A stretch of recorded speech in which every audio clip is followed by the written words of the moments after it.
Nick, Hey, good morning, sir. how you doing? Man, I'm hanging in there. How about you guys? I'm doing good. Doing really good. Well, if the music's Awesome. not playing loud enough, I'll just turn it off so we can all just chat while we're waiting on everybody else to get on here. Nick Ray, guys, is one of our regional managers, and he's part of the surprise this morning. We got a couple of regional managers going to join us. I'll hold off on all the introductions until we get more folks on here. But how's everybody doing this morning? Ready. Yeah. That's what we do for like the first 5 minutes. We do the hey, how you doing? How's it going? Everybody doing good? How's it going? Yeah.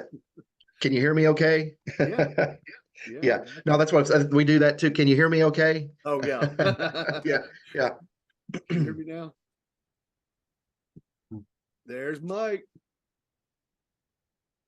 All right, we're gonna start filling it up. Mike Broyles. All right, before his camera. Oh, I was gonna say before his camera comes on, we're gonna guess. Where's the camera? Oh, we don't turn the camera on today, do we? Huh? I'm just kidding. Yeah, we're cameras on, man. Camera on. Lori's getting on here. There's Emily. Emily. What up, Good Emily? morning. Not much. How are you guys doing? Good. We were just chatting about how we spend the first 5 to 10 minutes asking how everybody's doing. Yeah. Can you hear me? Mm-hmm. I'm going to hold off on a little bit of the introductions here for a moment until we get everybody on here, or it's 9 o'clock, whichever comes first. We're going to have a couple of special guests here with us today. Who's special guest? We got a couple. I'm going to hold off on the introductions for a moment. Nick's one of them. I'll just say Nick's on here. Yeah, I see Nick's name on there. I'm fired up. I'll tell you what I did a little bit. I jumped on. We've got a group me for all the partners and leaders and managers, and I just threw it out there. I said, anybody that's got some time, we stay pretty busy, and said anybody that's got a few minutes and like to jump on with us. One of the things I absolutely love about our business, and especially our group, is the willingness to help. And I don't know if I've told you all the story before, but years ago when I had to go sell cars to make a living, got back on the floor, I started at a Ford dealership, and I walked up to their top salesperson. Jim Matthews was his name. He's gone now. And I said, man, Jim, it's nice to meet you. I'm Brad Harper. Starting off here at this dealership. I've been in the business, but any advice you could offer me? I've never sold Fords before, and any way thing you'd be willing to tell me and help me out. And he said, yeah, here's my advice. Stay away from me. That was his response. There's a lot of folks out there with that mentality, and it's sad, but frankly, he did help me because he fired me up. I was like, all right, dude, hold my beer. You got a target on your back now. And in this business, when I started, man, the amount of willingness for folks to help and offer awesome and true, like transparent, real advice. Good morning, Rihanna. Good morning. So the willingness for other folks that are willing to share their time and energy and knowledge and all of that and really truly help is incredible. And it helps. So I threw it out there to the team and said, if anybody's able and has some time and willing to jump on with us, Nick doesn't get any, he doesn't get any payment from helping you guys, but he understands the concept that when we work as a team and you put it out there and are willing to help other people, you're putting more good out in the world, and there's more good to be had. So, man, I can't thank you enough, Nick, for jumping on here. Sure. How long have you been in the business? This September, it'll be 12 years. 12 years. And yep. And that's not just 12 years with Lincoln. It's 12 years as a licensed agent. It's the only place I've ever been. And I think I've heard you say the same thing, Brad. In fact, you said it the other day. The only thing I would change is I wished I would have started sooner, because I actually was offered the opportunity about 6 years before I said yes. and I kick myself in the butt every day. But hey, we push forward, right? Yeah. I believe that where we are and who we're interacting with in our lives, Yeah. and I believe that God put us there, and we have an obligation, really a responsibility to make the most of it. And there's another saying I live by, which is all the people, events, and things in your life are there because you brought them there. What you do with them is up to you. And Yeah. the other person that's going to jump on, just so y'all know, he graciously offered, he has a meeting that's just before ours, is Ed Callison. And Ed Callison, he's been in the business well over 20 years, hasn't he, Nick? Yeah, I'm almost positive. And I want to say he's been with Lincoln somewhere between 20 to 25 years at least. And he was with a different company even prior to that, I believe. Yeah, so these two gentlemen have a wealth of knowledge. They both have trained and led agents to incredible success. And I highly recommend, I'm going to try and do less talking. Y'all know I'm a talker, but I'm going to try and do less talking today and give you the opportunity to ask questions. I went ahead and jotted some down. So if y'all aren't spitting them out, I've got some stuff. But Ed's going to Questions? come here. Yeah. Me not having them? Huh? Me not having questions? That's crazy. Taylor, what do you call yourself, Taylor? The asshole.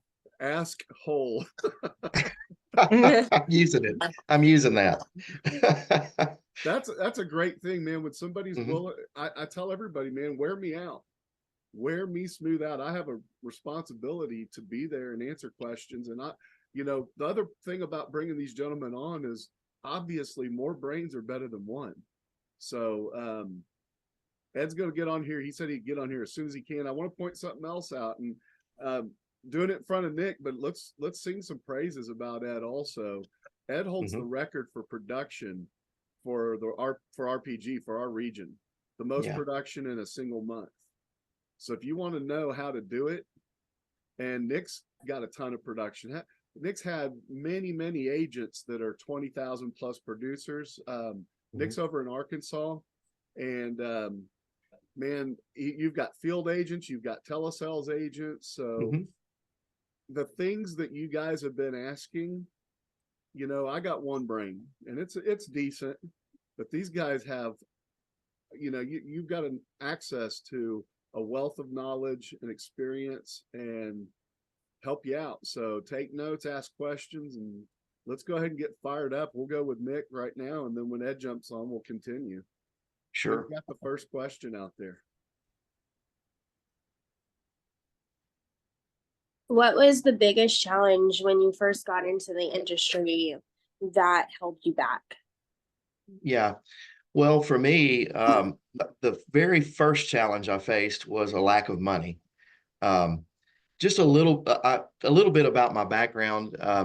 The way I found out about this business was through Marty Rosson. And I don't know if you guys have met Marty. I think some of you have met Justin, his nephew. But Marty, I actually knew Marty before he actually was with Lincoln. We met at church. And I remember when he started with Lincoln, and I remember seeing him. There was a time, Brad, there was a time I actually made more money than Marty did, believe it or not, at one time. But that didn't last long, especially after he started with Lincoln. In fact, at that point, our trajectories started going the opposite way. I started spiraling to rock bottom, and he started ascending to the top, But I mentioned earlier, September would be my 12-year anniversary. Prior to that, I was self-employed in a family business. We were in the gas station business. We had two stores.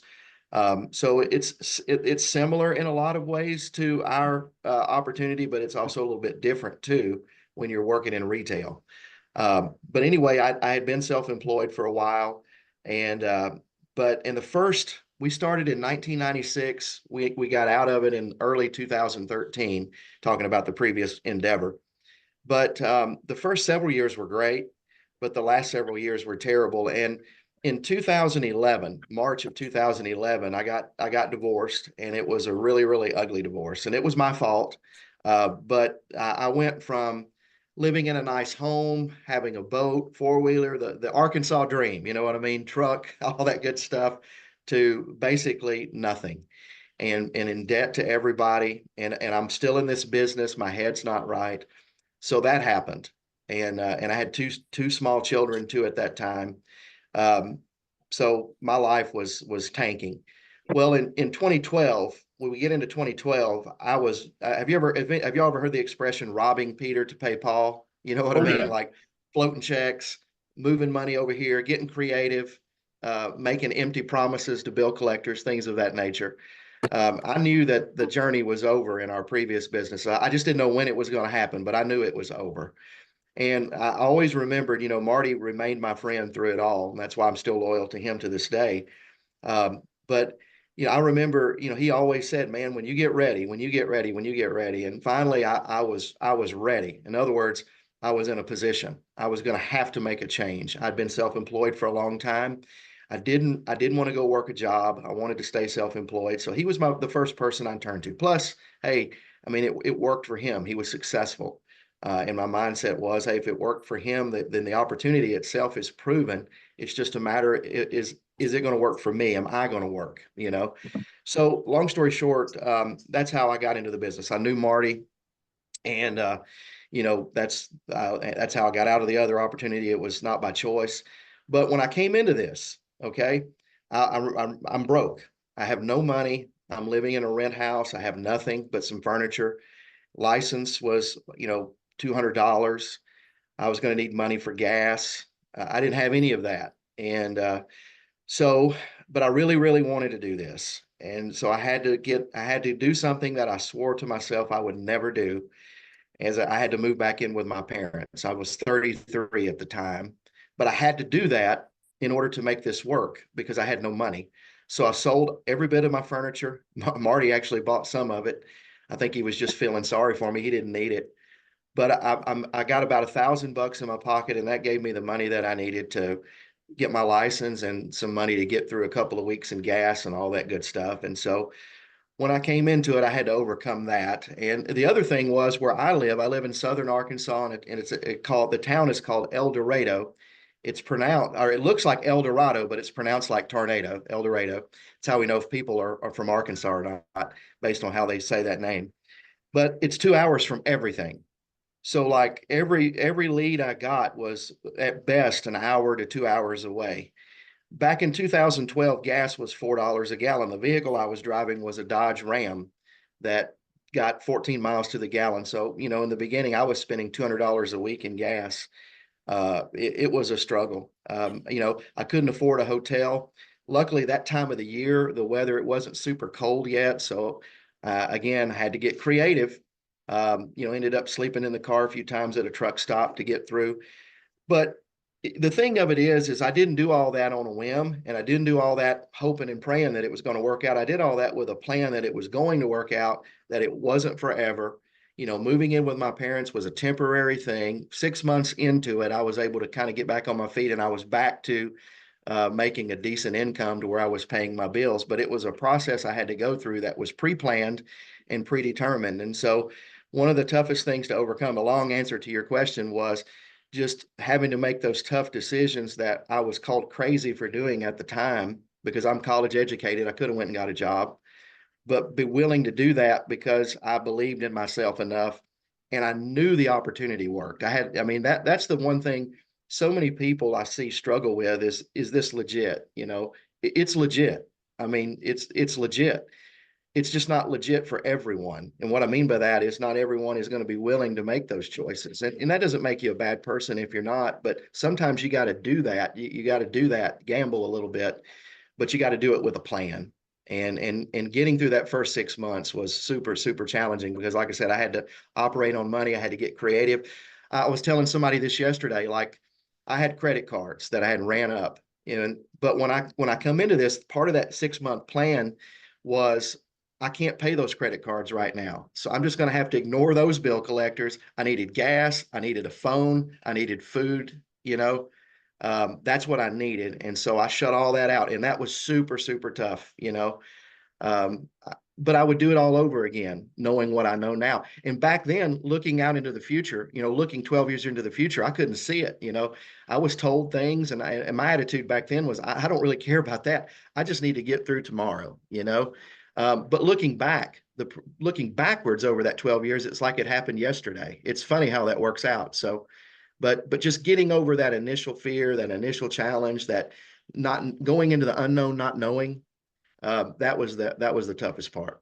I want to sum up. I heard you say something real important, and Mhm. I'd use the word fortitude. Yeah. When you and also you got to be ready, and you got to be at that place when you get to the point that you go, I'm done making somebody else rich. I'm done being somebody else's, Mhm. corporate slave or employee, and you decide to take control of your life. Nothing can stop you. Ed Callison, good morning, sir, and welcome.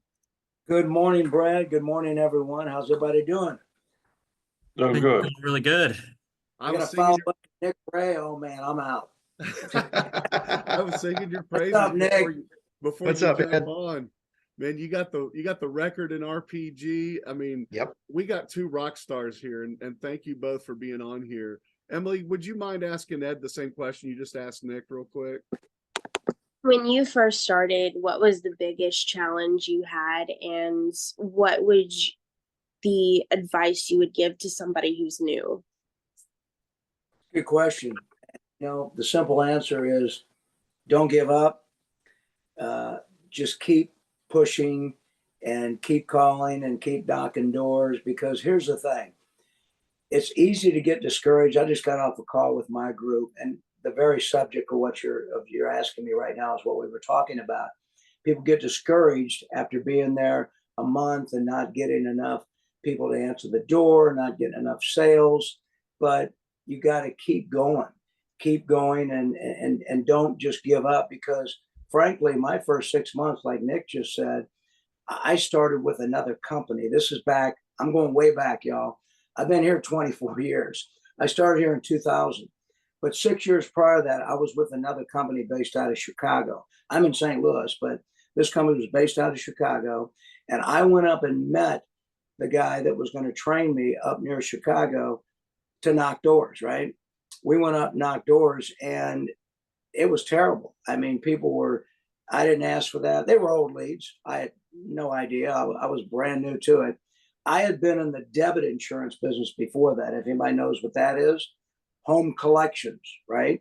We had no leads. Our clients were the clients that were on the books that had coverage for many, many years. And we would go in once a month to collect premiums and try to add more coverage. So in 94, when I came into this business and I went to knock doors with a guy in Chicago in an area I didn't know, in a business I really didn't know a lot about, final expense is what, I first heard it was called. I almost gave up because we didn't do so well. And he took me to dinner and said, hey, you're going to do great, blah, blah, blah, trying to encourage me. And frankly, I'm a pretty positive guy. I think Brad, Nick, they know me well, just like they are. You have to be. But I didn't give up. But what I did do is came back to St. Louis, talked to my wife, and there was another company that was calling me. And I went out in the field with them, and I thought, let me give this a shot. And frankly, it worked a little better. Maybe the product was better, but 6 years later, I come aboard here, and there is no product like ours.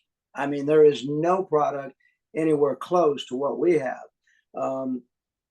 Nobody has the AD&D. Nobody has the terminal illness clause. They don't have the simple issue, simple underwriting. They don't, they have height weight charts. A lot of people you can't cover. But again, taking it back to 94, I had experience in the insurance business, but when it came to just, 1099 knocking doors, I was a little scared, and just like you probably are. How long have you been here? This is my second month. Okay. And how'd you do in your first month? I want to answer Not- that I want to answer that for her real quick. She just busted did, go ahead. $10,000 this month. Say it one more time. Emily last night just busted $10,000 for the month.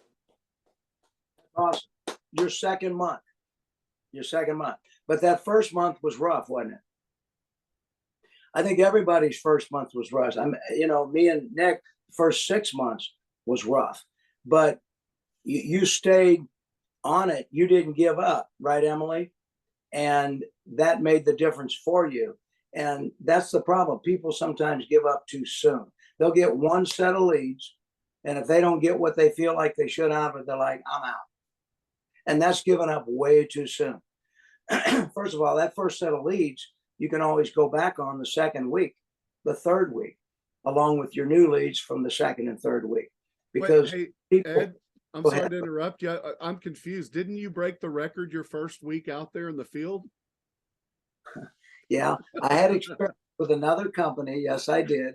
But I did have experience from the other company from 94 to 2000. It was a different product, but it was still final expense. Yeah. So when I came in, Brad, September of 2000, I kind of knew what I was doing. I just had to learn the product. So it made it a little easier. Now, going up to COVID, and Nick and Brad remember COVID, we could not go out in the field for almost 5 months, from like April till about July of 2000. And we started doing a lot on the phone. I don't know if some of you do it on the phone as well, but frankly, the phone's hard. The field to me is a lot easier. We all know that, but we had to actually do everything on the phone. And then I set some more records, records far higher than I ever did years ago, starting out in 2000. But it's what you put your mind to. Whatever you put your mind to is what you're going to achieve. And, don't have any, stops to where, oh, I need to stop here. I wrote 1,000 today. All right, I wrote 2,000. Well, write 3,000 or 4,000 if you're going that strong. If you're that hot, you're on fire. Look at you, Emily, 10,000 in your second month. Shoot, man, that's amazing. And there's other new people on the phone too, right, Brad?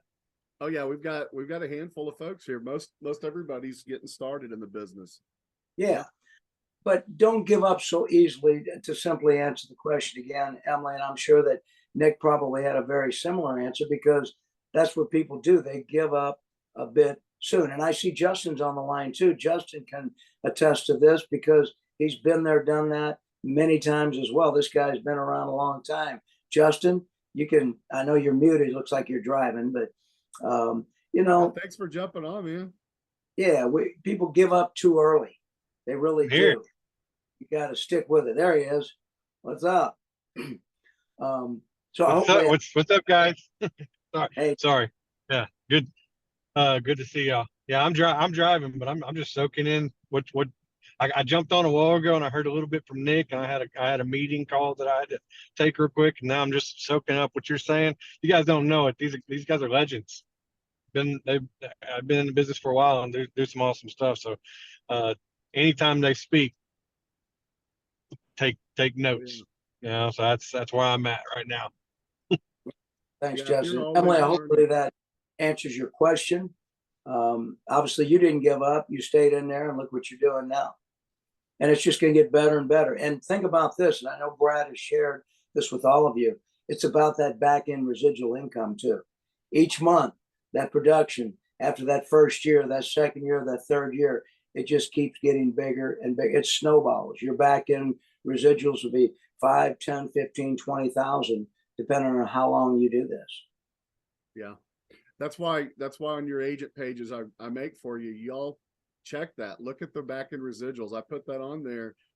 It's gonna look small in the beginning, but I'm telling you, we're talking $100,000 a year. Am I lying? Or more? No, that's You right. start seeing the big numbers, but everything, it's a marathon, and that's serious money. That's where the real money is. Advances, pay throughs, that's the put the gas in the car and keep you going to get out there. You're going to have highs and lows. Who's got the next question? Take advantage. I have a question. What is your purpose for why you are here? Where you are now? Question. That's a great question. Rihanna, that's a great question. You know what? We should all have a purpose, a why, if you will. My family is my purpose, and Justin and Brad and Nick know my family, and my wife is a part of our business. She's always been there. She handles our leads. My sister-in-law handles all of the new recruits. as far as getting people set up and licensed and appointed with us. But the purpose is to provide for my family.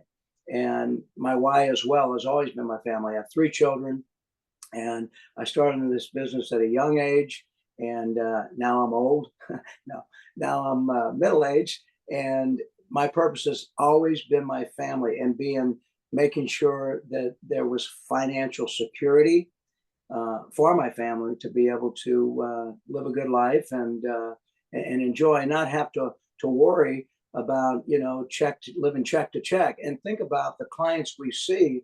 A lot of these people are living month to month on a Social Security disability check. You know, these people are averaging $900 to maybe $1,100 a month, and we want to go in and make sure that they got a final expense policy in place. So we have to be prepared and know our product and know our presentation to be able to go in to help them in order to, you know, to make sure that they don't leave a burden on their family. So again, my purpose has always been my family and financial security. How about you, Nick? Yeah. You know, one of the things that really appealed to me in the beginning about this was just the business itself. You know, when I was talking to Marty about doing this, you know, he said, "Hey, think about it. Everybody in the world's going to die one day. It's never going to change. You know, and funerals are going to continue to go up. So there's always going to be a need for what we do. And I'm somebody that I'm in my 3rd career in my life. I worked in my first job, my first quote unquote real job. I worked at McDonald's for a couple of years when I was in high school. Then I went into the family business, and now I'm here. So I'm not one of those people. I don't like to jump around. You know, I like to get somewhere and get settled and go all in, you know, with whatever it is I'm doing at that time. And I love the idea of the stability of this, to get into something where I'm like, all right, I'm not going to be in a position to where I'm going to be in another failed business like I was when I started this. I didn't want to do that again. So, and the residual income part of it also, you know, I had tried to get into network marketing things, from Team National to Amway, and there was some other stuff too. So I understood what residual income was, and I always wanted it, you know, and here was this opportunity to where not only do I build residual, but I'm also earning an active income while doing it. And then after I got into it, you know, you think about today, you know, you're looking for an entry level job, you know, if you're lucky, and I mean, if you're lucky, you might walk into something that's going to fall between that $40,000 to $60,000 range, you know. But let's just say you stumble into something that makes $60K, decent job. You can make a living here in Oklahoma and Arkansas on $60K, but all you're ever going to do is survive, and just barely at that. And then you stay there 20 years. That's saying something too. At best, you might be up to 80,000 if you're lucky, and you're still just surviving. And that's all you're ever going to do. And I'm going to tell you something. If nothing else, from being in this business, every client's home I come into, I'm looking at myself if I'm out there working a job, because that's where that ends up. Unless you invest your money wisely, unless you hit the lottery, unless you marry into money, unless you do something illegal, which that'll land you somewhere else. That's where you're going to be. You're going to be there one day on a fixed income, barely getting by. And every time I go into a client's home, that fuels me up. I got to keep going, because I don't want to end up here one day, you know? So it's all of those things that really, really keep me going, because I know that nobody's ever going to be able to pay me what I'm worth. I know where the road ends, you know, trading comfort for whatever, you know. And if you think about it, like I said, there's no, people say, well, when I'm interviewing people, well, you know, I don't want to give up my guarantee for a maybe or a hopefully. The thing is, this isn't a maybe or a hopefully. It's not. Too many people have proven it's not a maybe or a hopefully. It's a maybe or hopefully you'll work, you know, maybe or hopefully you'll like it, but it's guaranteed. You're gonna do well in this business if you stick and stay, like we're talking about. But like I said, I love the stability of it. I love the residual income element of it.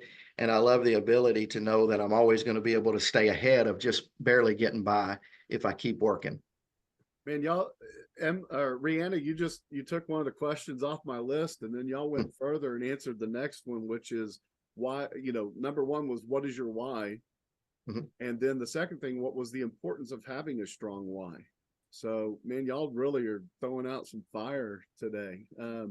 Who's got the next question? So would you say you guys have like a process you go through whenever you are talking with a client? Like, do you have like a step, not a step-by-step process, but say like a skeleton, if you will? Sure. I mean, I know Nick does, I do. Nick's got a video out. I've watched it many times. We share it with our clients. It's him and Byron. It's an actual in-house presentation. It's the one we use in our training. It's the same binder, but the approach to start off, Taylor Mullins, right? Correct. All right, Taylor. So what we do is, especially going into the home, once we get in the home, obviously there's a process getting in the home, and I'm sure that you guys have learned that from Brad. You approach the door and you show them your lanyard and you get in the door. Once you get in, I generally go to the kitchen table and pull out the lead, and first off, just say, listen, hey, small talk, how long you lived here, whatever. And then I get right into it. What was the main reason you sent this card in? Well, I wanted to see how much it cost, or see if I qualified. Well, great. We can qualify pretty much most anybody health wise, and budget wise, we've got something for everyone. But any reason why you haven't already taken care of it? Well, if they don't say it, I just tell them, you put it off, didn't you? Because people do, right? And then let them know, well, today we're going to make sure you don't have to put it off any longer. And now, have you experienced a funeral lately? And they all have, and you're bringing it out. You're building an emotional stage. I like to do that on every call. Building that emotional stage. They're going to talk about the person that just died. I'm sorry for your loss. Give your condolences. And let me ask you, I sure hope they had coverage. And most of the time they didn't. And a lot of times that's the reason they sent the card in, because they had to help bury a loved one that didn't have coverage, right? And let them know, I'm really sorry for your loss. And, we're going to make sure today that you don't leave a burden on your family. By the way, who's going to be in charge when you pass away? I'm going to get a name. They're going to give me a name, and that's going to be a relative, a son or a daughter that is going to be in charge when they die. Those 4 questions are vital in every one of our calls in the home. Same way on the phone if we're doing telesales. But once I built the emotional stage, I basically kind of backed up the hearse to the house. I'm talking about dying. I'm talking about loved ones that just died that had no coverage. That's the reason we ask those questions. And now I'm ready to build rapport and find out about you on Social Security. Oh, you're retired. You miss it. Is that the 3rd of the month or later in the month? Oh, okay, great. Do you have a burial plan in place? Get all the basic information I need, and then ask them health questions to see what they're going to qualify for. Day one, modified. They're going to qualify for something, because remember, there's only a few things we can't cover: terminally ill, HIV, AIDS. There's just very few things we cannot cover. It can't be in prison, can't be in a nursing home, assisted care. So generally we can give them something, either day one or modified. So the process of, seeing what they're going to qualify for, and then going over the Funeral Consumer Guardian Society membership, explain that in detail. That's a big part of it. The accidental death and dismemberment, we always do 8 units. Everybody's different, but we like throwing in 8 units on everyone. And then the terminal illness clause for those that are getting a day one coverage, the terminal illness clause, and then we go into a close. So, the process is very similar, I think, to what Brad teaches, what Justin's always taught, what Nick does. But that's kind of our process. But more than anything, the most important part of that is getting in the door and then building that emotional stage. That's the most important part to me, because otherwise you just go in the door, bam, okay, let's see what you qualify for, how much coverage you want. You can't shortcut it. You got to go through the process and build the emotional stage and get them really invested in the fact that you're going to take care of this today. I call it being assumptive from start to finish. Yeah, I want to point out something real quick, and that's a great question, Taylor. So, and I appreciate you saying it, Ed. If you went pretty much to any market with Lincoln Heritage across the country, you're going to hear pretty much the same process. There might be slight variations on things, but a big reason Lincoln Heritage is so successful is because we have a proven system and we teach it and everybody knows it. Now you add you to it. Nobody else can be you. So that's the beauty of it, is you do have that skeleton or that template, and then you put yourself to it and you're genuine. So people want to talk to you. But when there's a lot of insurance companies out there that don't train a process, they don't have one. They take people and they just throw them out and see if they sink or swim. So one of the things I absolutely love about Lincoln is that when I came in, and the reason I'm bringing these rock stars on is frankly to verify to you the process that you're learning works. There's a lot of agents out there that make a lot of money and help, most importantly, a lot of families using that exact process I just described. And that's what Brett said there, the skeleton, the outline is there. You put it into your own words, you make it your own, because it's going to come off more natural that way. Instead of just reading a script, especially in person. That's dangerous. You gotta know the script, but know the outline, or as he said, the skeleton, and make it your own. That's right. There's real quick before you go, Nick. I don't want to add anything to that. It was great, but I just want to make sure I heard you right, Ed. We all kind of have the same kind of skeleton when it comes to this. From your knowledge, does that sound about right? Yes, we've got okay, and with that, since you use kind of the same presentation I use and Brad uses and everybody else uses, what has that presentation or skeleton that you use, what's the best month you've had using that system? The best month that was April of 2020. Pandemic. What was that? What was the AP from using that system? That was $61,200 something AP, and then the next month, May, was 49,000, and the next month with 45, because I was following the process. $150,000 in 3 months. Yeah. Now all you did was randomly just go out there like a weeble wobble and just start calling random people, and you didn't have a plan in place, did you? Well, I had a goal to make sure that we could get people covered. And I just, once the numbers started coming, when things are rolling, you just keep going. As we were talking before with Emily, you write 1,000 in a day, don't stop. Keep going. Maybe you'll write 2 or 3 or 4,000. And that's what was going on. I was at $4,000 days. To hit that much, you got to be writing that much in a day. There's a high when it comes to helping people with a sale. When you make a sale, you should feel a high. And boy, it is a high. So you did have a game plan. You had a goal. You knew it was good. You knew the effort it was going to take, the amount of time and energy you'd put into it. But most importantly, I believe you didn't mess with mojo. You got the mojo going, and you didn't hit the brakes. You let mojo take control and rode that wave, right? Yeah. And there's just some days, weeks, months, you just can't do nothing wrong, man. And there's other weeks where you can't get nothing right done, And so that's why I said at the beginning of the call, don't give up so soon, because the next door knock is probably going to be a sale. The next phone call probably going to be a sale. People give up too soon, man. And you're right. Once you get the momentum going, don't stop.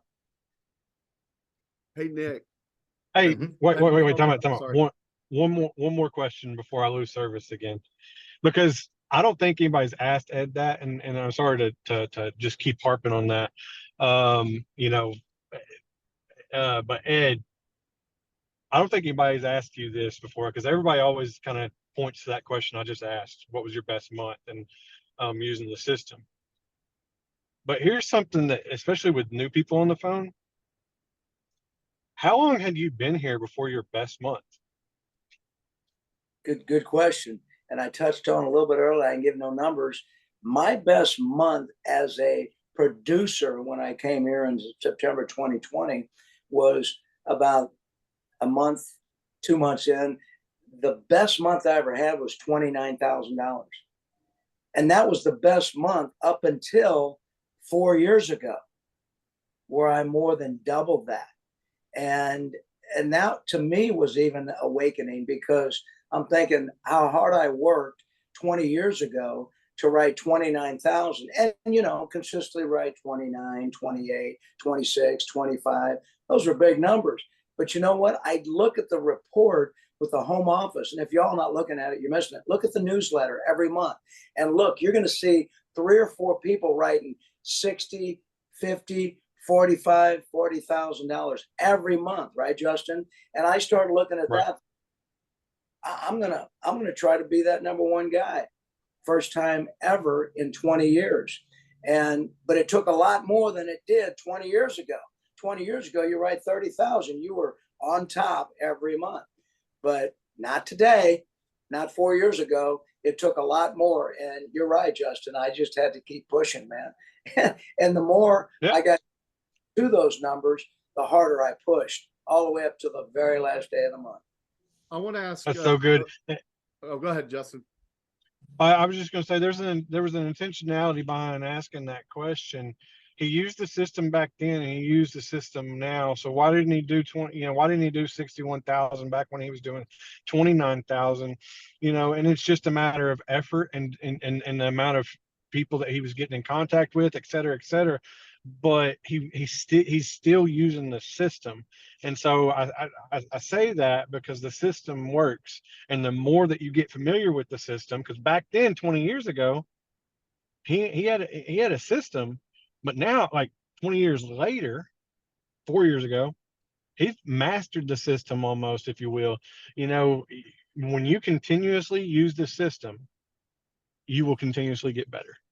You can take the system will work. And when you get better at it and you get better at honing your craft, like, you will take a $29,000 a month and turn it into a $62,000 a month, because you just got really, really good at the system that you implemented years ago. So as I just wanted to say, that's how important the system is. Okay. When Ed's talking about this stuff and he's throwing out all these numbers and everything else, and Nick is saying all this stuff, don't just let it go in one ear out the other because you don't want to follow the system, because I've been there and I've been like, my way's pretty good.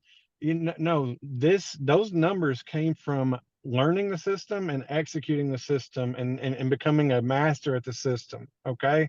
That's where those came from. So hear that when he's telling you this stuff, that it's honing the craft. Okay. So that's it.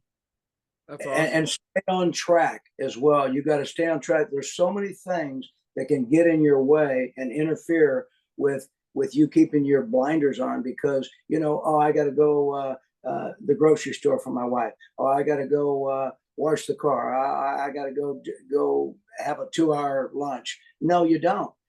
Carry food in the car with you, granola bars, water. Stay focused. Keep your mind right on the prize of what you're going to achieve for that week and that month. And that's the only way to do it. I want to throw something in there with that, and you guys tell me if I'm way off base, but I believe you get just as much, if not more, value from the no's, the obstacles, the rejection than you do from the yeses. Amen So how that. many no's did you experience over that amount of time? Ooh. How many no's have you seen people just get better and better and tougher and stronger and more resilient when they process it the right way? I believe a no is not worth one lost policy. It's probably worth 100 written policies in the future at least. Yeah, the no should make you stronger. The no should make you stronger, because we're all going to get no's. It's how we react to those no's. If you let it get you down and then you just go off and go have a 3-hour dinner and just sulk, that's not going to get the job done, right, Nick? No, you need to just shrug up and move on, man. Move on, because somebody else is ready to go, even though the last 3 people told you, no, get away from my house. Yeah, Nick told us earlier he had a lot of no's in his life that led him to the making the decision to go ahead and do this. We've all had that in our past. That Yeah. is, if you look back and you realize where you've been and what you've struggled through to get to this kind of opportunity, man, take advantage of it. Let that propel you forward and up. And then you'll look back later and you'll go, thank God I did it then. And I didn't wait another 5 years. I didn't wait another 10 years. And the impression you make too with people, my call with my group this morning at 8:30 before I jumped on here, the main part that I started with was after I put it on GroupMe, people will never forget how you made them feel. Think about that with a client. People will never forget how you made them feel because we are bringing something that they have put off for probably years. And when you finally get the sale, think about how you just made them feel. You've taken the burden off. You've given them peace of mind. They'll sleep better tonight. You know, our job is a service business, and we're providing a great service. You just have to stay strong. And the ones that tell you no, move on, man. Move on, because there's so many others going to be a yes. I want to throw a question out there for everybody. We're talking a lot about mindset and motivation and how to move forward in your life and your business, but let's get a little bit more real quick, and we're going to keep it short if we can here. We'll start with Nick. All the stuff we're talking about, y'all have come through a lot of objections and a lot of no's and a lot of obstacles. What would you say? What are some of the techniques or things that you can say to people, or how you handle objections and obstacles? Great question. Yeah. I repeat the objection, first of all, not to jump in here too fast, but I repeat the objections. Well, listen, I might want to talk to my kids as well, but let me share this. So in other words, I repeat the objections. I agree. And then let me share this, or let me say this. Your children are going to tell you, Dad, don't worry about it. I'll take care of it. But we already know they probably haven't taken care of their own final expenses. And it's our job as parents to take this burden off of our children.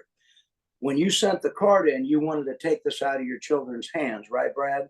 You want to put it back in their hands? I didn't think so. No, Let's go put that back on them. So that's what I say on one, but Nick, you got a bunch, I'm sure. Well, the best way you hear this all the time. It's almost cliche, but is truly to try to avoid getting them in the first place is the best way to handle them. And the one thing over the years that I have evolved, you know, when I first started, like everybody did, I was looking for the magic phrase. What do you say when ... What I've learned is there's nothing you're going to say that's going to overcome any certain objection. There's no magic phrase.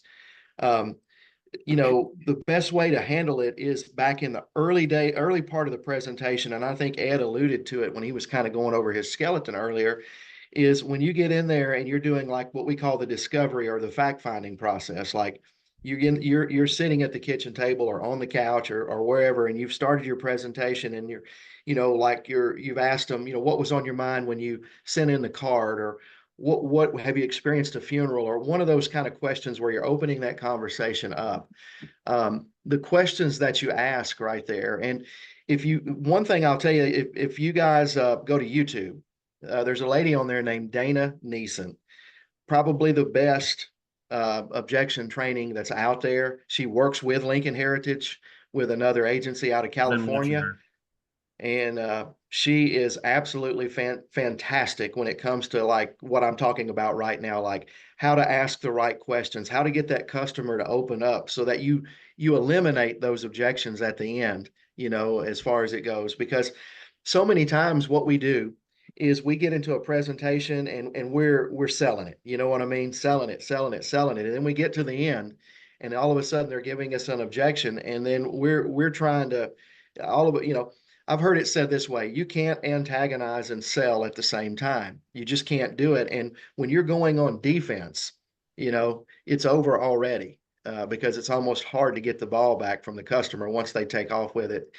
And it truly, selling is an art. It's not a science. You know, it's something you feel. It's a muscle memory. You know when that conversation is going good, and you know when it's getting off track, you know, and it's something that you control early on in the process. And so what helped me more than anything was going to YouTube. Dana wasn't on there yet, but there's tons of content out there on this topic. and I just scoured it. And I learned, and basically what I took away from it is it's an art. It comes with experience. You start people, we're all dealing with human beings. Everybody's human. You're human, they're human, and pretty much all human beings react in similar patterns. You know, we may have a different pattern, like my pattern might be different than Brad, but he has a pattern. I have a pattern. And I've learned over the years that you have different personality types. And I've learned how to better identify those personality types, to read the people and then learn those patterns and learn how to, do I need to be more aggressive in this presentation? Do I need to be more passive in this presentation? Do I need to, push more? Do I need to pull back? And it's something that I've learned with experience. It's almost like when you learn to whistle for the first time. I can show you how to whistle, but it's something you feel. You know what I mean? It's not as simple as just put your lips together and blow. It's, you feel it. And sales is very, very similar. Amen. And if you spend your time focused on that other person instead of how am I doing, you will accelerate how quickly you can read people, because your energy and your focus is 100% on them. Don't critique yourself. If you could, and I love what you said, Nick, you don't create conflict. Don't debate them on what their beliefs or their thoughts or their decision making is. Join them. But if you're able to, the whole purpose of getting out there and getting experience is so you learn and collect what those most common objections are and practice working with clients. Don't debate them on it because they're going to dig their heels in. But if you, number one, say, hey, that's not a problem. That's my job. My job is to help you figure out a solution. You asked us to be here. Let's figure this out together. And you can reiterate it to them. And Brad, one thing, I know this wasn't your question, but I think this is so important because I made this mistake when I was new. When we're new, I think if we were to survey on here, what do you want to talk about today? Almost 99% of the time, it's how do you overcome objections, But in the reality is, you shouldn't even be worried about that right now. You shouldn't even be worried about that. What you need to be worried about is your activity. Because if you're not doing enough activity, it doesn't matter how good you overcome this or that, and you need to really, really dial that in. I'll tell you this, if you're not given at least 15 presentations a week, you're guaranteed to fail. It's just a matter of when it's going to happen. Are you giving 15 presentations a week? You should know that. Two things, if you don't remember anything else I said today, that you need to be doing right now, because I told you my story early. I didn't turn things around until I started doing these two things. And I was told in the very beginning, like I'm telling you right now, but I didn't think it. I thought, yeah, I hear you. It was record yourself and critique yourself on every single presentation that you give. You don't have to let Brad listen to it. You should, but you don't have to. You need to listen to it though. And I'll tell you a quick story if I have time, or if you're okay with that, Brad, about that. Sure. But second thing is you need to be tracking your activity. How many people are you contacting? How many houses are you getting into? How many presentations are you giving? And 15 presentations a week. I promise you, that's the minimum to have any level of sustained success. Anything less than that, you're going to fail. It's just a matter of when. But real quick, and I'll shut up. On the recording thing, Marty told me this, and I yeah at him. Yeah, that sounds good. And I kept getting these objections that you guys are talking about. And I was exactly where you are, like, man, how do I overcome this? And I'd go to Marty with it. You know what he'd tell me? He'd say, I don't know. I'm not getting those objections. I don't know. You're not following the system. Just keep plugging. Just keep going. I mean, stuff that I didn't want to hear because he had no answer for me, and that's not a slight against him. He couldn't have an answer for me because I wasn't following the system. That was the answer. And he said, I don't know, man, I'm not with you. You're going to have are you recording yourself? Because that was one of the first things he told me. No, well, you're going to have to record yourself and let me listen. Otherwise, I don't know what you're doing because I don't get those objections that you're getting. Like I had people that weren't wanting to give me their, when I'd ask them, do they have some coverage in place? Well, I don't want to tell you that, are you on Social Security or disability? That's none of your business. I was getting that. So finally, one day I got so sick and tired of it. I was at the point of I was going to quit. And I said, you know what, I'm going to record myself because I'm going to prove to him that he's wrong and I'm right. So I recorded myself on a presentation, good presentation too. Didn't sell it, but it went well, I thought. Went back and listened to it. That recording never made it to Marty. I sounded so arrogant in my tonality. It was a miracle that I'd made it as far as I did, but I never would have known that had I not, because I'm not, I mean, y'all don't know this, but I'm not an arrogant person. When I go out and sit with people, one of the best pieces of advice that I was ever given was treat them like you would want your family to be treated. And so I was intentional about being that way, but my tone was arrogant. When I would ask questions, when I would talk to them, I was talking down to them, it sounded like. With tonality is so important. It's more important than what you say. But I didn't realize that till I recorded myself. So I recorded myself, and I mean, and I don't mean like immediately, like very next presentation, but like within days, I started closing sales. I quit getting some of that stuff. And then I started tracking my activity diligently, and I was able to dial it in on the days that I would get in front of at least 8 people. I don't mean give 8 presentations, but I saw 8 people come to the door. Those were the days I was making sales. And when I didn't, most of the time I didn't. So I was able to dial in those numbers. So anyway, those are 2 things I definitely would do if you don't do anything else before you worry about objections, truth be told. Yeah, don't fall for the trap. We don't go down a rabbit hole. We want to learn from our no's and process them properly, though. Sometimes when I sit down with folks, I'll say, "How was your week?" And you know what people do more than anything is they go to the negative. You got to value the positive that you get into. You got to have that balance, because you can have 20% positive and 80% negative and be phenomenally successful. But if you always, and that's a bad habit that we get conditioned with before we own our own business and get in this kind of thing, is we get conditioned to go to the negative. We want to learn from the negative. We want to see the value in it, but turn it into a positive. The concept of you can win from losing is a tough one to learn, but you learn that concept and you start valuing the positives you get. Watch how it takes off. Thing I wanted to add, Brad, to what Nick, that was awesome, by the way. Mm-hmm. But you're right. When it comes to objections, when it comes to the end on the close, you shouldn't have a lot of objections as long as you put out the fires along the way. That's why starting off with building the emotional stage, what was the main reason you sent the card in, and the reason why you hadn't already taken care of it, they probably put it off. And if they don't say it, let them know you probably put it off. Well, today I'm going to make sure you don't put it off any longer. Have you experienced a funeral lately? You're putting out those fires along the way. You shouldn't have a lot of objections when it comes time to the close. And frankly, what he said too, be the guy or girl next door. Don't come in just over the top, pushy, come in professional and just friendly and build that rapport. Educate your client too. Let them know the difference in Colonial Penn, Physicians Life, United of Omaha. We can give day one, educate them, because otherwise they get a lot of stuff in the mail, just like we all do, about different companies, and they're going to get your price and they'll say, I'll get back to you, right? Because they're going to check against the companies that have a 2-year wait, Globe and ARP, that are term. Make sure they understand the difference in what we are bringing to the table and what they're getting in the mail from these other companies. It's important to educate your client and have, a detailed focus on your levels. Like he said, he was talking down to them, go in the door and compliment them on their house instead of asking, how's your week going? Because they're probably going to come back, oh my God, my back, my leg, my this, my that. Instead, hey, you have a lovely home. How long have you lived in the area? Great, you're retired, blah, blah, blah. Compliment your client, because you're going to get a better conversation in a more positive manner. Hey guys, how important is it to compliment somebody for making a decision to look into this? Important. Yeah. Because it means they care about their family. Yeah.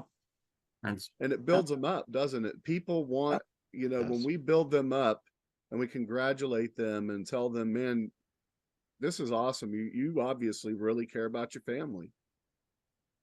You're starting off in a positive. It gives them empathy, and it gives them, they puff their chest up. That helps remove some of those obstacles right off the bat too, doesn't it? I got one more question, if y'all don't mind me asking, unless do anybody else on the call have another question for these gentlemen?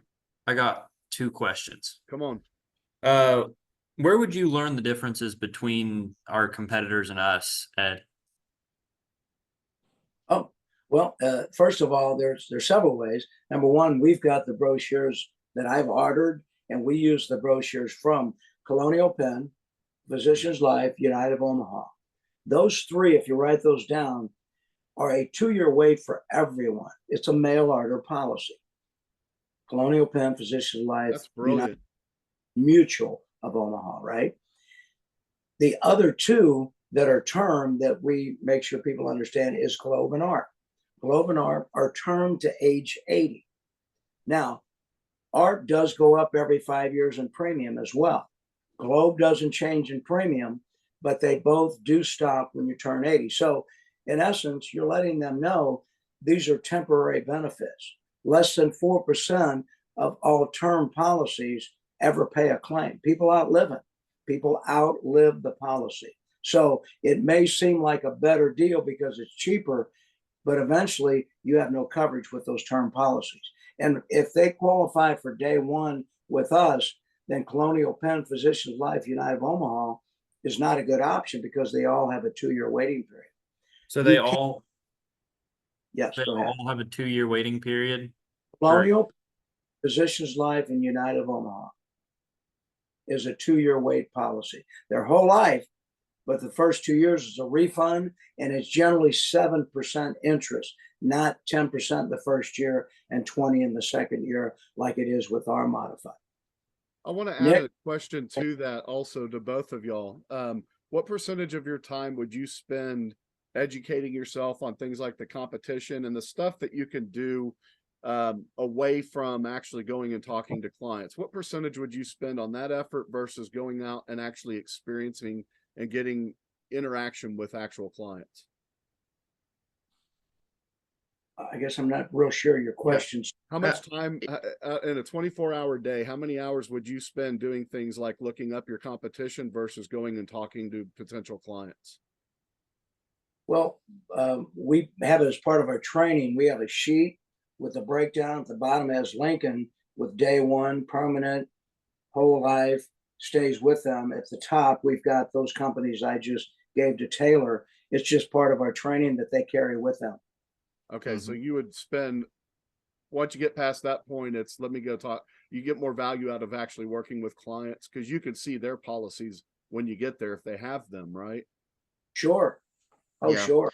Sure. Yeah, Are I you- think that's, Well, go ahead. What I know that they did get mail, just like we all get mail from those particular companies. yeah. Are you able to show us that sheet that you show your employees? I've got a sheet. It's in our binder. If Brad doesn't mind, I can send it to him and he can Yeah, share it. send it up. Absolutely. I would love that. Yeah. Also, I wanted to ask you a quick question. I ran into a client yesterday and he had a policy that was 50 years from a company I've never heard of. Have you guys heard of the company named Jackson? Jackson National. Yes. That probably was an annuity. Okay. Jackson- Because I had him call up their home office and I had talked to them and they said it was a whole life insurance policy that his dad had got out on him 50 years ago. So I was Oh. like, okay, well, we're going to make sure this is correct. So I just made sure that they sent him the policy in the mail. Was Well, he yeah, using that as an objection to getting something with us? Well, they had a face value of 5,000 and a cash value of 2. I sold the Family Consumer Guardian Society the best that I could on that, and the AD&D. breed of wealth builders who'll use their money. Okay. Go ahead. So I wasn't for sure on that because I didn't hear. I've never heard of that company before. Well, first of all, anytime they've got a policy, whether it's a 50-year-old policy or a 5-year-old policy, I'm going to add to it. 5,000 isn't enough. Did they want burial or cremation? He wanted burial, but the whole situation with him was kind of weird because every time I kept asking, so who's going to take care of stuff after you die? And he kept going over a story of why no one talks to him and no one cares about him, and the only person who's there for him is his 90-year-old mother. And I was not getting anywhere and I didn't even know where to go from there. Did you get a sale or no? No, but he did get a quote, and he was worried about budget. And so I like gave him a couple of suggestions on how to round out his budget. And I quoted him, but that's as far as I could go. Yeah, I would have quoted him 3, 4, 5,000 to bring him up to 8, 9, or 10. He obviously is not paying a lot for that 50-year-old policy. So Yeah, no, I quoted him, and I even said, because he has that face value of 2,000. And what he wanted to do is he either wanted to use somebody else's plot that they weren't going to use, or he has a cabin out in Alaska and he wanted to get buried there. And but the actual roadblock I kept running into is, who's going to take care of this? And he just couldn't give me an actual valid answer. Like, he kept changing it, and that's where I was having an issue. well, I wouldn't have worried so much about that, because I think Nick and everybody on the call, Brad could say, I would just put a stake. The bottom line is getting something in his budget that's comfortable to bring him up to more of the 8, 9, or 10 for burial, because 5,000 not going to do it. That's where I would have focused, Nick, right? Yeah. Yeah, for sure. And the fact that Guardian Society too could, if you're going to go that angle, the fact that he didn't have anyone in place would be a reason that would be a hole that the FCGS could fill, that we've got something in writing of what you want. So no matter who that is, they're going to have a plan in place to be able to carry out those wishes and the money. And one other thing you said, Ed, that I want to reiterate too, when you come across somebody, so many times new agents, and I was guilty of this too, we go in with a replacement mindset. And I'm going to tell you this, and I don't know the exact number, but I'm going to say 80, 90% of the people that I've sold over the years had insurance already. I wasn't expecting that when I started. I thought, okay, these are people that don't have anything. And I struggled with that at first. Man, this person's got coverage. What did they send this in for? So that's one of the realities you got to understand. Majority of the people you come across are going to have insurance, but they still sent the card in. That's the most important thing. They sent the card in. And, so why did they send it in if they already had something in place? And even if they're like, well, I was looking for something cheaper, if they've had, unless it's a term policy, unless they've had it for, over 2 years, even if they want to replace it, we shouldn't do it. We should say, look, you're not going to get anything better than that because you bought it when you bought it. But like Ed said, we find the other need that they didn't realize they don't have enough. And even if they have enough right now, they're not going to have enough 10 years from now, So you find the need, you add to, always going there with a mindset of adding, not replacing, That's right. and that'll help you. Taylor had a second question. So now I have two. I have that one and another one. This one's for Nick. Nick, I've been watching that Dana lady. Mhm. I know a lot of what she does is telesales based. Yes. Would you say that her process that she talks about on her channel, would you say that also applies to in person as well? Oh yeah, absolutely. Absolutely. And it's even more effective in person because you have your body language to go with it, your other than your tone. But yeah, it's helped me improve my conversations a lot. Here's what's happened over the years since I've started, and definitely since Ed started, is you've got more people out doing this now than ever before. COVID kind of brought all that in because everybody was looking for remote work, and a bunch of people got on social media and said, hey, insurance is great. And so you got all these people out here, and and if you watch training videos on YouTube, you notice that most of these sales trainers are the same. You know what I mean? They're all teaching the same type of techniques, and most of the time it's really aggressive. And what I have found is that when you go out to a home, number one, they're not just shopping with us. They're shopping. That means that they've sent in a card to us. They've sent in a card to everybody else too. And I just assume that I'm the 10th or 11th or 12th person to talk to them. And a lot of times when we get that resistance, it's usually an expectations thing. They get bombarded with $995, 100,000 for $20 a month, And so that's what they're expecting. We go out there and it's a great conversation, and they find out that the $20,000 they wanted is $150 a month. Let me think about that, and they just keep looking because they believe that they're going to be able to find that because that's what they're told. So with Dana, one thing that Dana does well is she helps you understand where that's coming from, like the psychology of that, why people are that way, so that you can better be prepared for it. So you don't walk out of there scratching your head like, I don't know why I keep getting these think about it. So, I mean, they told me they wanted 20,000 and I showed it to them and I asked them if they could afford it and they said, yeah, but then they still wanted to think about it. I just don't get it. And it's because they're lying to you. They want 20,000. They just don't want to pay what you're telling them they got to pay because they think they can find it cheaper somewhere else because the TV Don't- commercial said so. I don't know the difference. That's why it's good That's to it. educate. Absolutely. It is. Hey, Education is a big part of it. It I'm gonna is. throw something in there with that also. Realize they're asking those same questions to all those other insurance salespeople. They're putting them through the same ringer. What's going to make the difference? Yes. You. Don't let them put you in that salesperson bucket. Yeah. Don't give them the same answer, the same rote BS salesy response, which can be contrarian. It can be, no, that doesn't exist, blah, blah, blah. Just be there in the moment with them and let them see how genuine you are, earn their trust, but do not be the 10 or 20 other insurance salespeople that they've talked to. Cause then you're going to get lost in the haze. Be the person that they remember. One of y'all said earlier, be the person that, what was it? That impacts neighbor next door.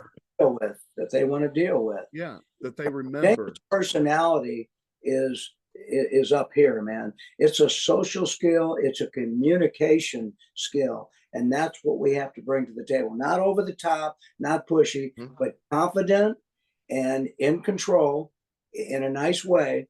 But her personality, man, is what draws people. And she teaches that. You've got to bring your own personality. But again, I so important, Nick was saying it again, to educate people, them to know the difference of this stuff that's coming in the mail. Because when they say, I want to think about it, they're going to go back to their file of papers. Well, this one was $10 cheaper. This one was $2. Why was that? Because it was a 2-year wait, because it was a term. They need to know the difference. We need to educate them. Then we can stop them and make a sale on that day. Be the person that is real, that has credibility, that stands out from all of the pretenders. Don't be a pretender. And I tell all of y'all this all the time. You were handpicked. You were picked because of the qualities of who you are, your intelligence, your ability to communicate, your heart. The person I never, ever, ever bring into my agency is the one that looks at me and goes, I can sell ice to Eskimos. I'm not interested in that person. They maybe can, but they can go sell other products. I want the genuine human beings that you are. Don't shy away from that, because that's your quality that people will see in you and they go, I like this person. How many times have you gone to buy something and you go, I don't want to deal with this idiot. This person is just making stuff up. They're just saying the stuff somebody told them to say. They don't believe in the product. Let me ask Nick and Ed this. And I want you to give me 100% from your bottom of your soul answer. How much do you believe in what you do? 100%. You got to believe in it. Otherwise, it's impossible to do anything in this business. You got to believe in the product. You got to believe in the process.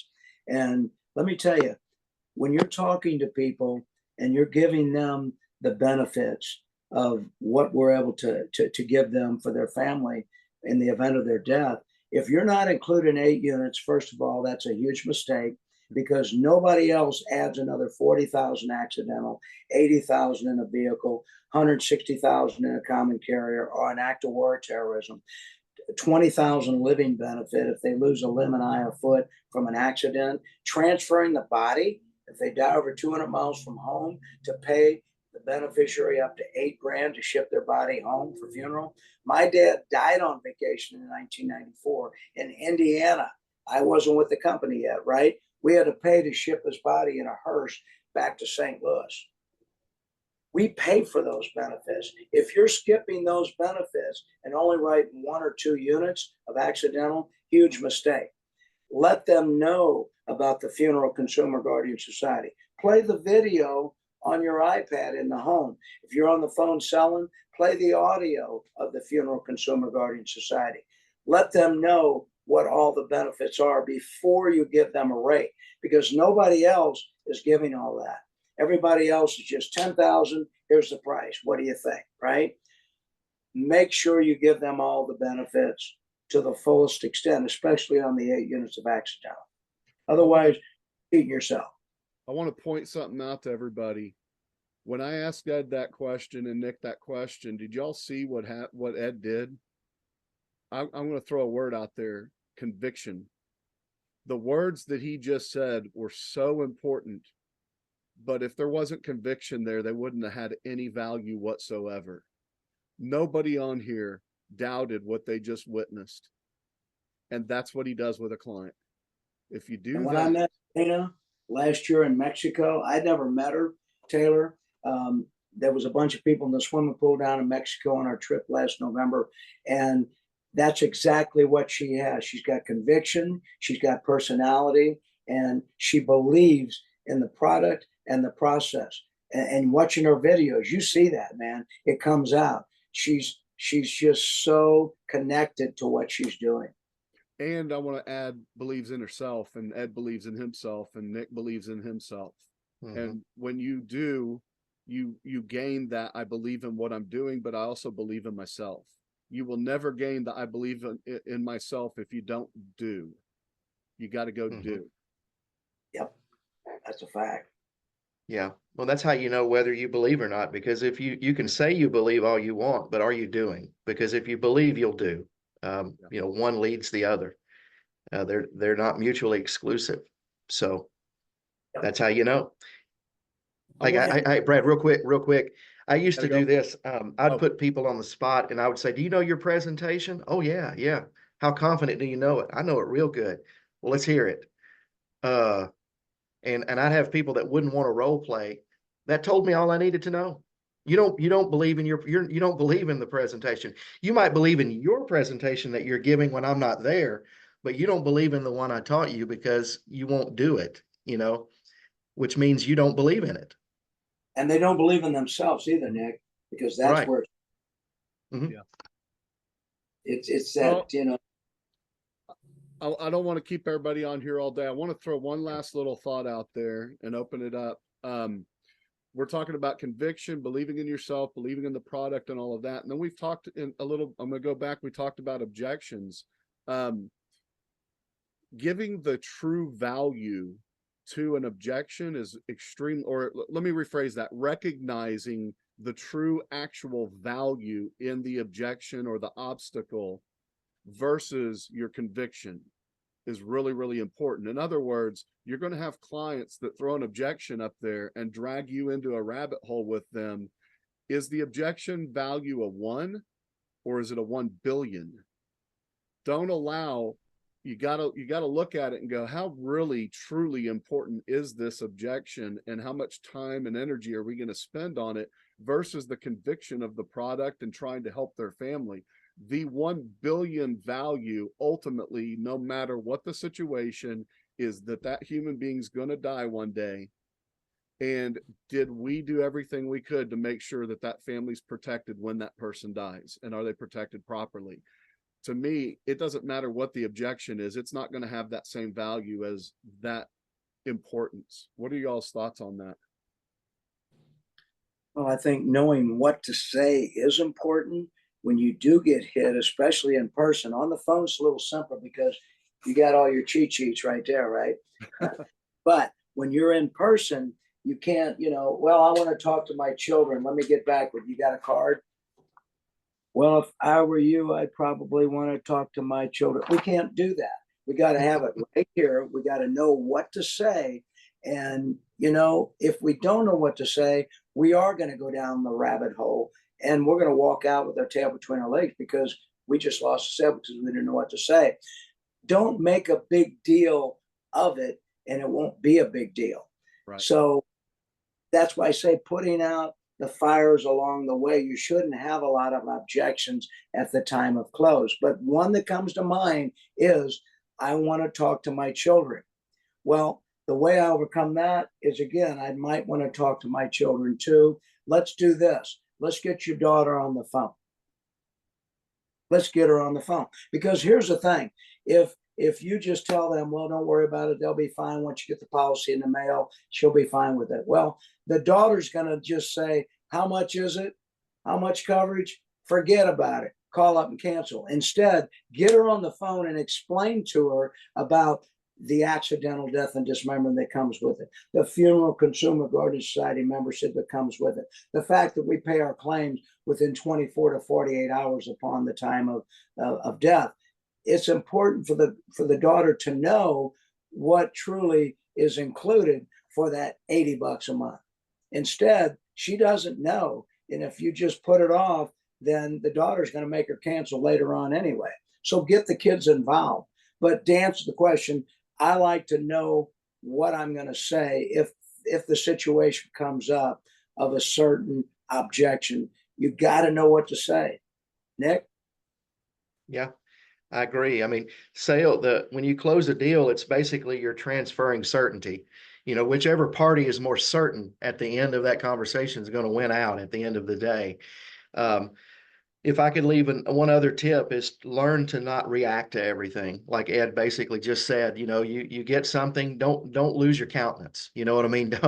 Don't you'll have people come at you hard at the door. Oh, well, I'm good. I got everything taken care of. My natural response, I've pre-programmed myself is, hey, great. Most people I talk with do. In fact, I wouldn't even be here if you didn't, you know, like it's almost like what they were intending to scare me off with. I leaned into it and said, hey, give me more of that. The more you do that, the more I'm gonna push in, because I was expecting it. You know what I mean? So like I said, don't react to everything you hear. Just be real. And it's a skill. It's not something that's natural to most people. Always agree. Always agree. No matter what it is. Hey, I hear you. You know, I'm with you. You're absolutely right. You know, learn that phraseology and just learn to react. Not learn not to react, and learn to just go with, and don't ever lose your countenance no matter what. Amen. And Brad, one thing I want to add to it, and Yes, I'll finish what you got. Confidence is king. Confidence, and I don't mean over the top, cocky. I'm talking about confidence, because people are relying on you as a professional to take care of their family when they die, right? It's a big deal. Confidence, be very confident, but don't be pushy. The other thing is people are judging you right away at the door when you come to the door. People don't like salespeople. I guarantee you they don't, especially when you come unannounced. That's okay. You've got the lead in your hand. And when they say, well, you know what, I've taken care of this, like Nick said, well, listen, you had sent in this card wanting to know what you would qualify for. You probably just want to know how much it costs. Yeah, how much is it? Give me a few minutes. I'll go over the benefits to see what you qualify for, and I'll give you a couple of different amounts. I always throw that out there. You just wanted to know how much it cost, right? And that's exactly what they want to know, but they have to qualify first. So I just wanted to add that in there, Brad. Amen. 2 words off what Ed just said. The words calm confidence. That is the way to describe it. Calm confidence.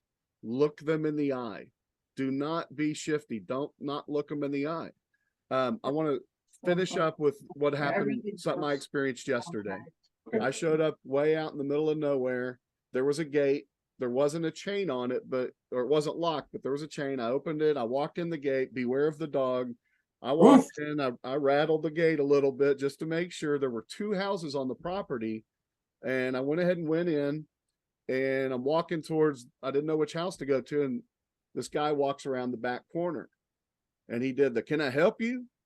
And it was a lady's name on the lead. And I said, yeah, but man, I appreciate it. I didn't know which house I'm supposed to go to. Well, who are you? What is this?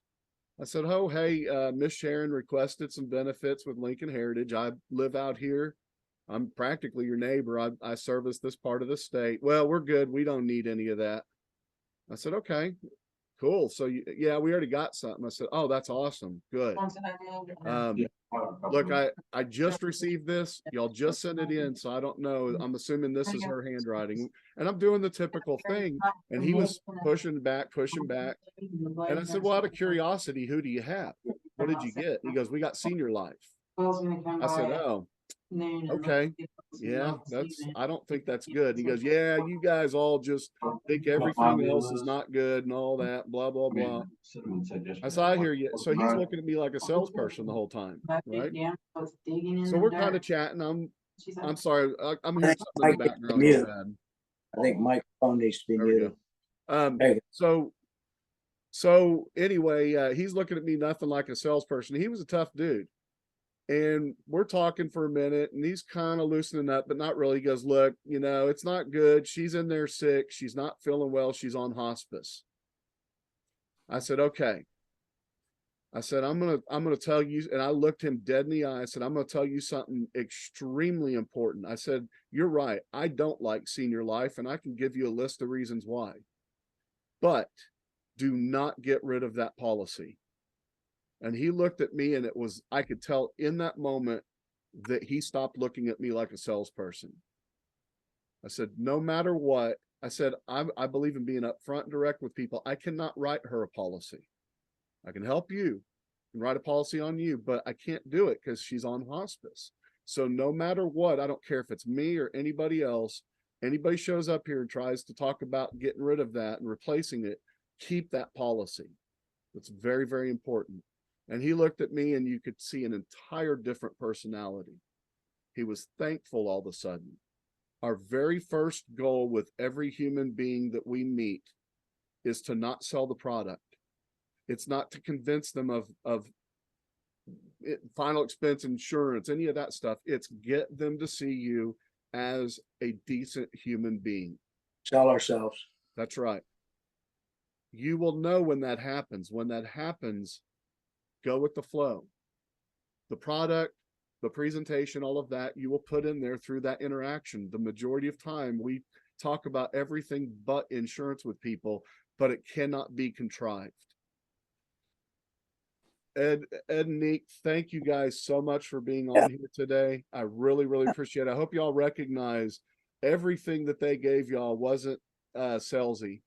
They did exactly for you what we do with our clients. They were real. They gave you gold.